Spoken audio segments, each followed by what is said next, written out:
The grandeur of the Byzantine Empire was shaped not only by its architecture, military might, or political power, but also by the dramatic and often dark events that unfolded behind the palace's closed doors.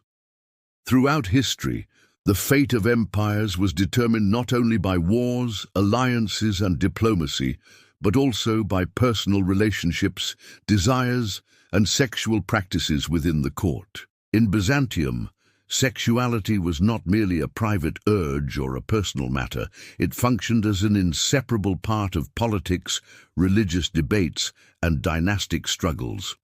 For this reason, some practices in Byzantium, which may appear horrific or shocking to modern eyes, cannot be fully understood without considering the social, cultural, and political fabric of the time. Although Byzantine society was deeply shaped by the strict rules of Christianity, the reality within the palace often contradicted these doctrines. On one hand, the Church viewed sexuality as a sinful weakness, even a satanic trap. On the other, the imperial family weaponized it to serve their own ambitions.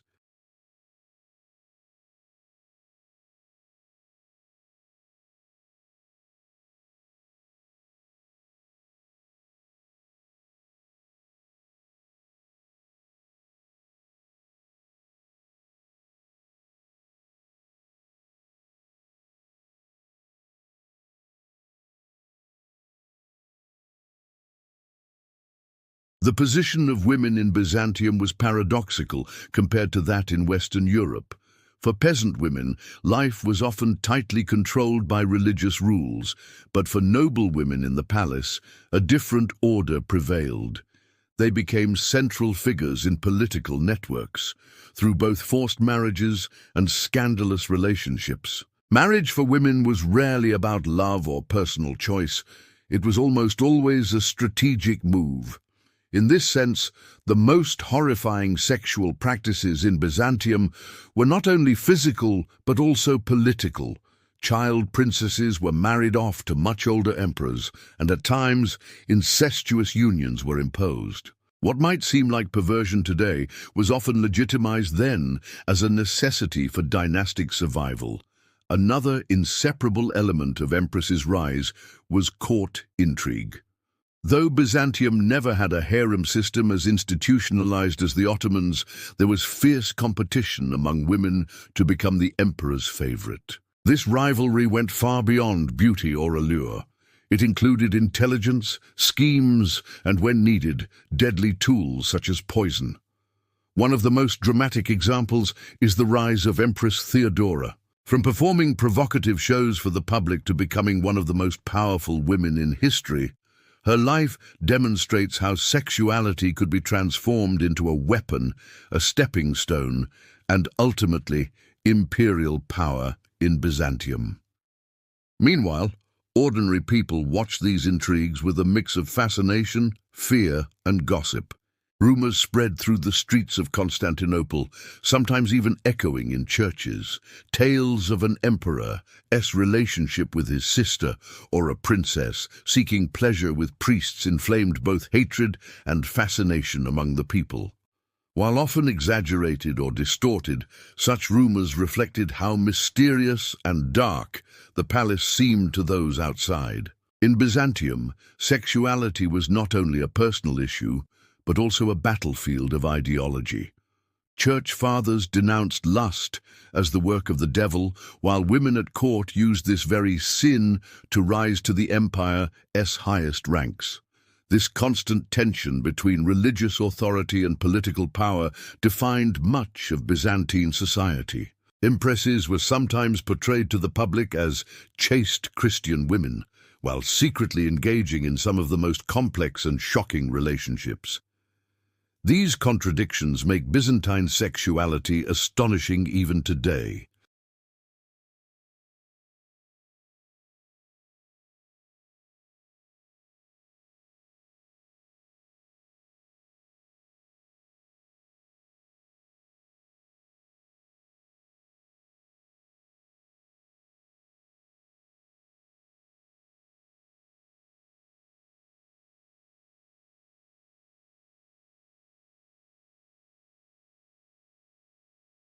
Their stories remain among Byzantium's most horrifying, yet most captivating, legacies. One of the most striking aspects of sexuality as a political tool in the Byzantine Empire was the marriage arrangements within the imperial family itself. Emperors and members of the dynasty often resorted to marriages between relatives in order to secure the throne. This gave rise to relationships that, from a modern perspective, might be labeled incestuous or horrific. It was by no means unusual for an emperor to marry his sister, niece, or cousin. Rather, it was a means of tightening the web of power surrounding the throne. Although the church occasionally tried to resist such unions, imperial authority usually overcame these obstacles. In Byzantium, the most sacred value was the continuity of the empire. Moral concerns were often secondary. These marriages shaped not only the power of men, but also the destinies of women. A young princess raised within the palace could be sent off to marry an aging ruler before she even reached maturity, or she might be forced into union with her cousin. A woman's consent mattered little. What mattered was that her body served as a vessel for dynastic strength. Yet within these forced marriages, some women managed to carve out significant influence through intelligence and political maneuvering. Many of the empresses remembered as the most powerful in history emerged from precisely this harsh system, rising to prominence despite its constraints. Sexual practices within the Byzantine court were not confined to arranged marriages. They also permeated everyday pleasures. At the emperors' and nobles' private gatherings, during extravagant banquets, and even in the shadows of religious ceremonies, relationships unfolded that today would be considered extreme. Nights filled with wine, masked balls, and secret rendezvous fueled the empire's endless stream of gossip. In these encounters, young slaves, captured prisoners, and palace servants often became objects of desire for the imperial elite. Such practices were not merely about personal pleasure, but also displays of power. The way an emperor, a general, or even an empress satisfied their desires was a performance of dominance within the court. The story of Empress Theodora stands out in this regard. She began her public life in entertainments considered little more than prostitution, performing sensual dances before crowds and even staging bizarre acts involving animals. She was regarded as belonging to society's lowest order. Yet, through her intelligence, charm, and courage, she won the heart and trust of Emperor Justinian. Theodora's meteoric rise is a striking example of how sexuality in Byzantium could elevate a woman from the depths of degradation to the pinnacle of imperial power. Her path was anything but smooth, however. Gossip, hatred, and intrigue followed her at every turn. Church fathers denounced her as the embodiment of immorality, while parts of the populace admired her bold decisions. Her life revealed that Byzantium's horrific sexual practices were not merely scandal, but also a deadly game of power. Meanwhile, ordinary people observed all this with a mixture of awe and dread. For the poor living in Constantinople's neighborhoods, the palace represented both the house of God, its earthly representative, and the center of sin and excess. On one hand, empresses were seen engaging in charity and piety. On the other, whispers about their private lives spread like wildfire. Questions such as, does the empress secretly confess her sins to priests? Or, how many virgins did the emperor take for himself at last night's banquet? Were staples of daily gossip in the streets. Even if untrue, these rumors only deepened the palace's air of mystery and darkness. Sexuality in Byzantium was not just about pleasure or scandal, it was also a means of punishment and discipline. Women accused of betrayal could be publicly humiliated, their bodies turned into symbols of shame. A noblewoman might have her hair cut off, be stripped in public, or be confined to a monastery, acts meant to erase both her body and her sexuality from society's view. Such practices show the extent to which imperial authority exercised control over the body. Yet, amid all this darkness, powerful women still found ways to carve out space for themselves. Some exploited men's weaknesses, others aligned themselves with religious institutions, and many rose to become central figures in imperial politics. For them, sexuality was not only a burden, but also a weapon. Their stories formed some of the most dramatic chapters of Byzantine history, for they transformed what society feared most into the very foundation of their power. The religious authority of Byzantium, the Church, was one of the most powerful institutions of the empire. Yet the relationship between the Church and the palace was riddled with tension. Church fathers, rooted in Christian doctrine, often defined sexuality as sin and lust as the devil's work. Even marital union between husband and wife was considered legitimate only for the purpose of procreation. Any desire beyond that was deemed impure. But the reality of the palace was far removed from such teachings. Despite the Church's rigid rules, emperors and empresses never hesitated to use sexuality as both a political and personal weapon. This contradiction sparked numerous crises throughout Byzantine history. The greatest fear of the Church Fathers was that imperial women would use their bodies for political gain. To them, this was not merely an individual sin, but a grave crime against God's order. At the same time, however, the Church was compelled to support dynastic continuity for the empire's survival. This dilemma produced some of Byzantium's most controversial practices. For example, while the Church formally condemned marriages between close relatives, emperors often insisted on such unions for political reasons. More often than not, the Church yielded to imperial pressure, turning a blind eye to these transgressions for the sake of the empire's interests. Empresses understood these contradictions well and used them to their advantage. Theodora, for instance, who was accused of immorality in her youth, rebranded herself as Empress by cleverly exploiting the Church's weaknesses. Through generous donations and carefully cultivated alliances with religious leaders, she transformed her image from a sinful courtesan into something closer to God's chosen representative. In the eyes of the people, she ceased to be a scandalous woman, and instead became the emperor's sacred partner. Thus, a stigma rooted in sexuality was turned into a powerful tool through political maneuvering. Sexuality in Byzantium shaped not only personal lives, but also theological debates. Church councils devoted long discussions to questions of which marriages could be sanctioned and which unions should be condemned as sinful. Some clerics argued that women's inherently seductive nature drove men into sin, while others claimed that women, through divine grace, had the capacity to purify men. These disputes echoed among the public, influencing how empresses were perceived. Whether a woman was regarded as sinful or sacred often depended on such theological interpretations. Yet behind the veil of prohibitions, violations of religious rules were commonplace. The palace hosted secret rituals, midnight confessions, and whispered exchanges between empresses and priests. Even when the Church imposed bans, the opulence of the court always found ways to bypass them. Some priests, in fact, became close confidants of empresses, listening to their secrets and even serving as intermediaries in politics.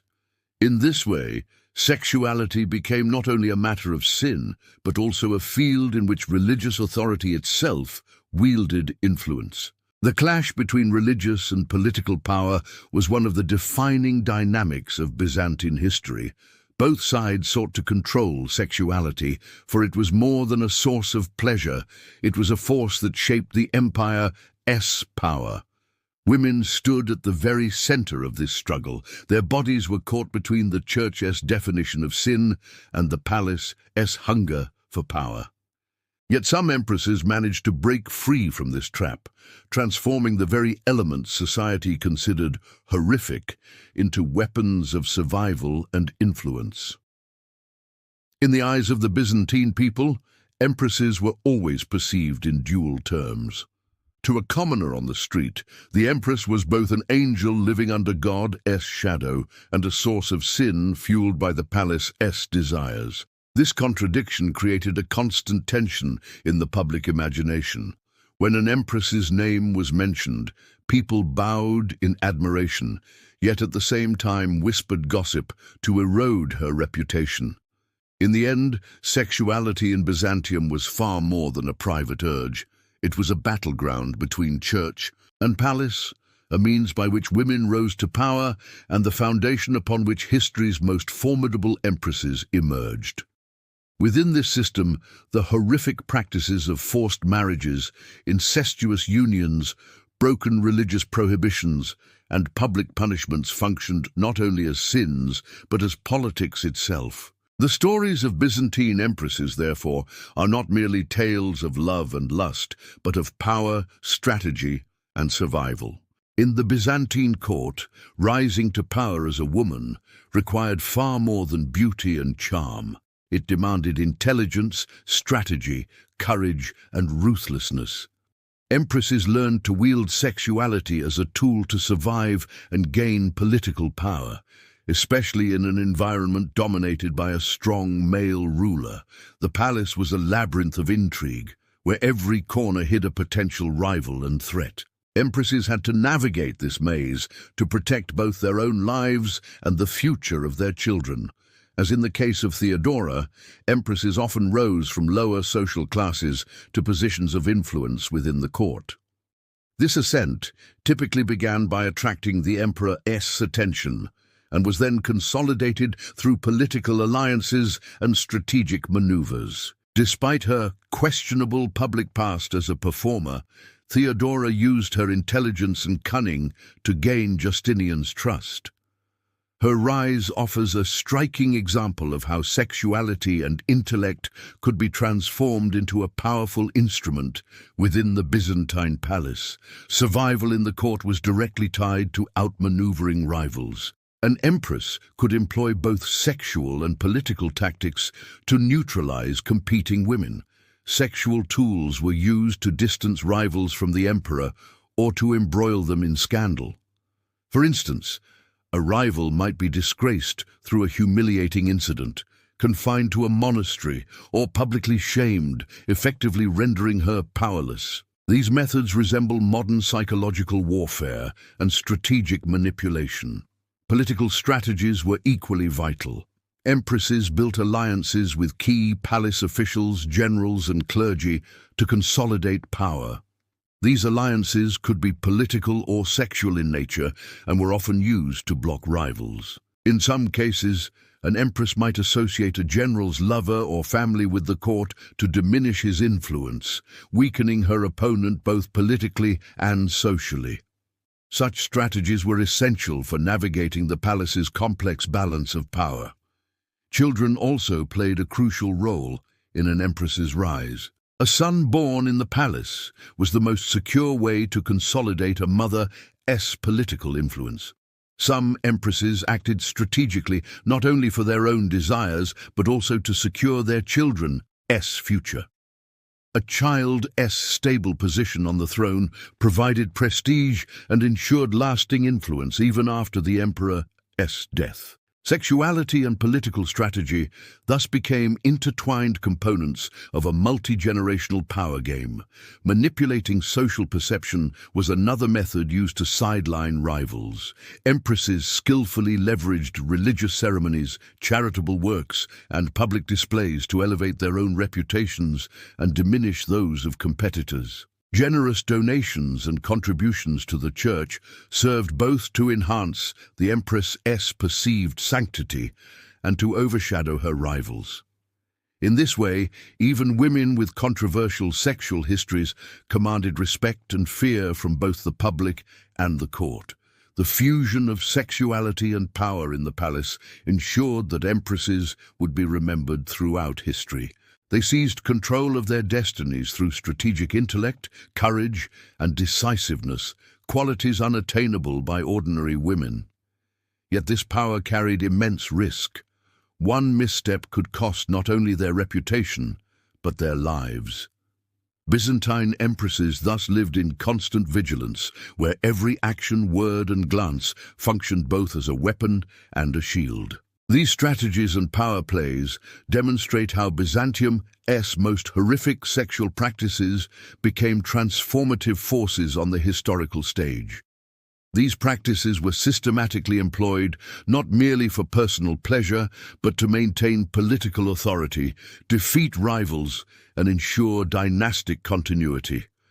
Within this intricate system, sexuality was both a danger and the key to advancement. The strategic brilliance of these empresses gave rise to some of the most powerful female figures in Byzantine history.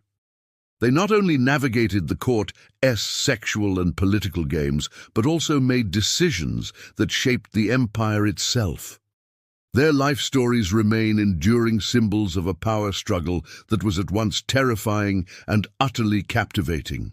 In the Byzantine court, rising to power as a woman required far more than beauty and charm. It demanded intelligence, strategy, courage, and ruthlessness. Empresses learned to wield sexuality as a tool to survive and gain political power, especially in an environment dominated by a strong male ruler. The palace was a labyrinth of intrigue, where every corner hid a potential rival and threat. Empresses had to navigate this maze to protect both their own lives and the future of their children. As in the case of Theodora, empresses often rose from lower social classes to positions of influence within the court. This ascent typically began by attracting the emperor's attention and was then consolidated through political alliances and strategic maneuvers. Despite her questionable public past as a performer, Theodora used her intelligence and cunning to gain Justinian's trust. Her rise offers a striking example of how sexuality and intellect could be transformed into a powerful instrument within the Byzantine palace. Survival in the court was directly tied to outmaneuvering rivals. An empress could employ both sexual and political tactics to neutralize competing women. Sexual tools were used to distance rivals from the emperor or to embroil them in scandal. For instance, a rival might be disgraced through a humiliating incident, confined to a monastery, or publicly shamed, effectively rendering her powerless. These methods resemble modern psychological warfare and strategic manipulation. Political strategies were equally vital. Empresses built alliances with key palace officials, generals, and clergy to consolidate power.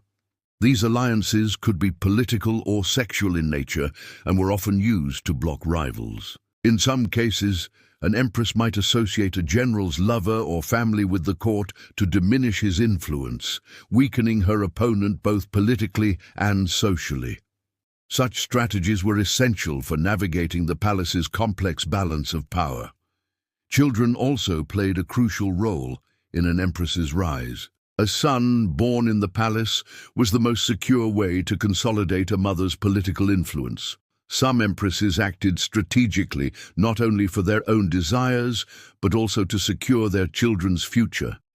A child's stable position on the throne provided prestige and ensured lasting influence even after the emperor's death. Sexuality and political strategy thus became intertwined components of a multi-generational power game. Manipulating social perception was another method used to sideline rivals. Empresses skillfully leveraged religious ceremonies, charitable works, and public displays to elevate their own reputations and diminish those of competitors. Generous donations and contributions to the church served both to enhance the empress's perceived sanctity and to overshadow her rivals. In this way, even women with controversial sexual histories commanded respect and fear from both the public and the court. The fusion of sexuality and power in the palace ensured that empresses would be remembered throughout history. They seized control of their destinies through strategic intellect, courage, and decisiveness, qualities unattainable by ordinary women. Yet this power carried immense risk. One misstep could cost not only their reputation, but their lives. Byzantine empresses thus lived in constant vigilance, where every action, word, and glance functioned both as a weapon and a shield. These strategies and power plays demonstrate how Byzantium's most horrific sexual practices became transformative forces on the historical stage. These practices were systematically employed not merely for personal pleasure, but to maintain political authority, defeat rivals, and ensure dynastic continuity. Within this intricate system, sexuality was both a danger and the key to advancement. The strategic brilliance of these empresses gave rise to some of the most powerful female figures in Byzantine history. They not only navigated the court's sexual and political games, but also made decisions that shaped the empire itself. Their life stories remain enduring symbols of a power struggle that was at once terrifying and utterly captivating. The horrific sexual practices of the Byzantine court were not merely scandals or acts of immorality. They were systematically employed for strategic and political purposes. These practices served as tools to maintain the delicate balance of power within the palace and to secure the rise of empresses. For instance, some women collected compromising sexual information about their rivals, using it as leverage with the emperor or high-ranking officials to expand their own influence. In modern terms, this can be seen as a Byzantine version of psychological and political manipulation. Another practice involved preparing young princesses and palace women to attract the emperor's attention through specialized training. These lessons did not only focus on aesthetics or social skills, but also on sexual charm and erotic intelligence. The aim was to groom the most prestigious women in the court to influence the emperor and senior officials. This was a dramatic and dark example of a powerful women's training strategy, where sexuality became both a skill and a means of survival. Sexual traps and games were also common in the palace. Some empresses isolated rivals and pushed them into scandal, while others wielded their own sexual allure to weaken competitors. These strategies were not purely personal, but were considered necessary for the security of the dynasty and the maintenance of political power. For example, an empress could manipulate a rival's relationship with the emperor to distance her from the court or publicly humiliate her, turning sexuality into a strategic weapon. Slaves and captives played a significant role in this system as well. In certain palace games, they were used both for entertainment and as tools for political blackmail. Their bodies were treated as instruments by the empire's elite, leveraged to reinforce power dynamics. This highlights that sexuality in the Byzantine court was far more than personal pleasure. It was a structured system based on strategy and authority. Empresses used these horrific sexual practices not only to eliminate rivals, but also to gain power and prestige in the eyes of the public.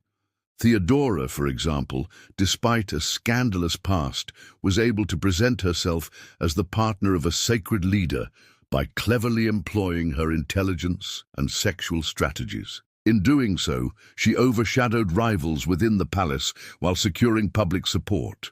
These strategic uses of sexuality paved the way for the rise of powerful women in Byzantine history.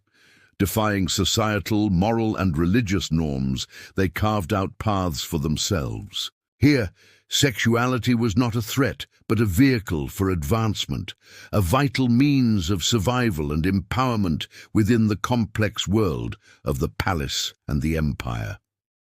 Ultimately, the horrific sexual practices of the Byzantine court produced some of the most powerful and influential empresses in history. Their stories are not simply tales of scandal or lust, but symbols of power, strategy, intelligence, and the struggle to survive. In the palace, sexuality functioned as both a weapon and a defense mechanism, playing a central role in shaping Byzantine history and in elevating empresses to legendary status. The lives of Byzantine empresses exemplified survival, power, and the securing of their own thrones within the dark and intricate structure of the palace. These women carved their names into history not only through birthright or beauty, but through intelligence, strategy, and mastery of sexuality. Their stories reveal a power game unfolding within a luxurious yet deadly labyrinth. The story of Theodora stands as one of the most striking examples.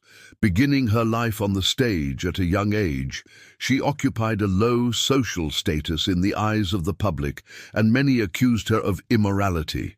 Yet, through intelligence, determination, and strategic acumen, she captured the attention of Emperor Justinian. Theodora employed her sexual allure as a tool while acting with political awareness, devising strategies to neutralize rivals, consolidate her position, and gain the emperor's trust. As she rose through the palace intrigues, she skillfully shaped her image before the church and the people. In doing so, she became not only a powerful female figure, but also one of the most influential empresses in Byzantine history. Another example is Irene of Athens. Irene secured her path to the Byzantine throne not solely through political maneuvering, but also via sexual and social manipulation. While neutralizing her predecessors and sidelining the emperor, she carefully analyzed the intricate power dynamics of the palace and imperial family.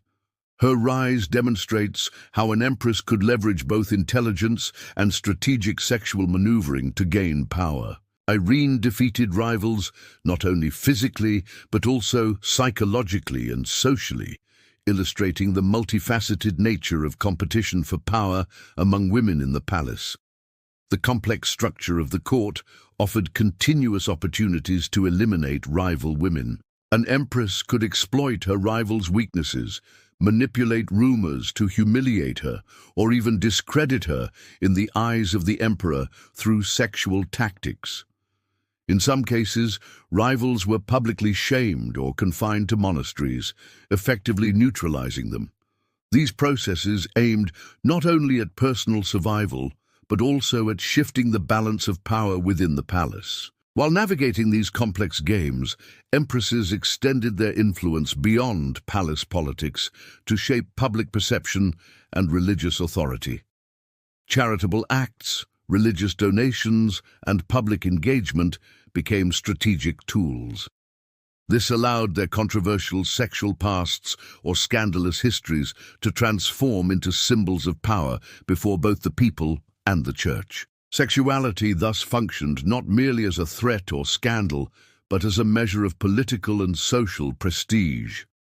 The stories of Byzantine empresses reveal the dark and dramatic nature of palace life, while showing how history's most powerful women were forged. By combining sexuality, intelligence, strategy, and courage, they left a lasting impact on both the court and the empire. These women rose to levels of power and influence unattainable by ordinary individuals, and demonstrated how Byzantium's most horrific sexual practices became a transformative force on the historical stage.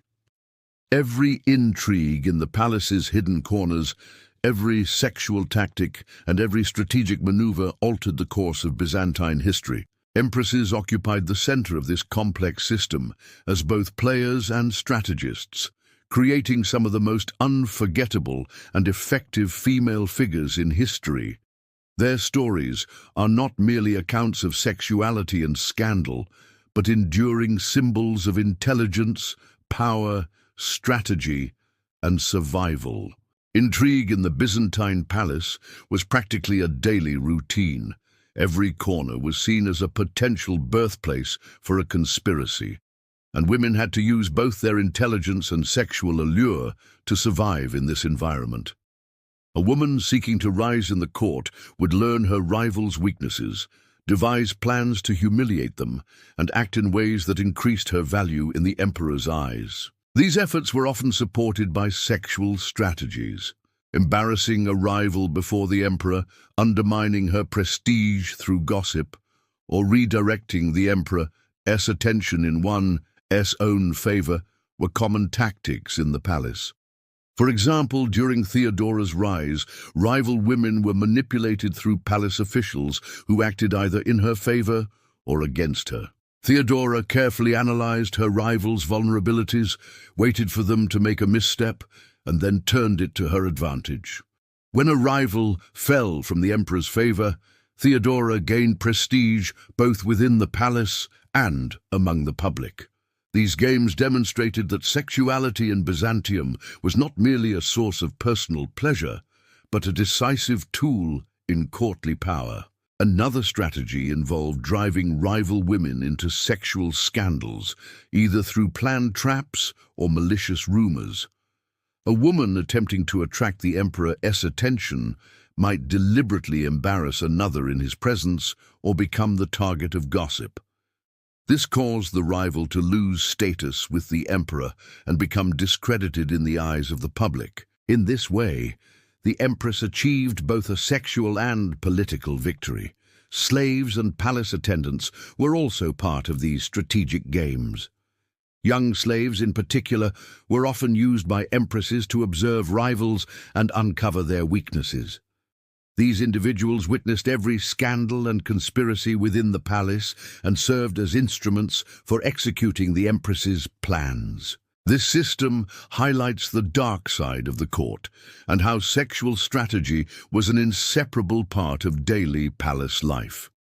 Public and ceremonial punishments were also common.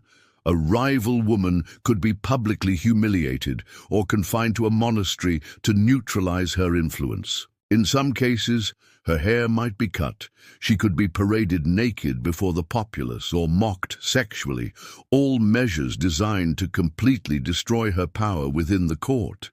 Such punishments were not merely personal retribution, but also tools for shaping the balance of power within the palace. Throughout this intricate web of intrigue and scandal, empresses learned to manipulate not only their rivals, but also political and religious authority within the court. Public perception, as well as the church's view, could be turned to their advantage through strategic action, allowing them to gain power both within the palace and in society at large. Sexuality here was not a threat. It was a weapon and a means of ascent. In conclusion, intrigue and sexual strategy in the Byzantine court played a central role in consolidating the power of empresses. The processes of defeating rivals, gaining prestige in the eyes of the public, and directing the emperor's attention in one's favor were carefully planned and executed. These strategies ensured not only personal survival, but also the emergence of some of the most powerful and influential women in Byzantine history. The sexuality, scandals, and intrigues of the palace were fundamental to their enduring legacy on the historical stage.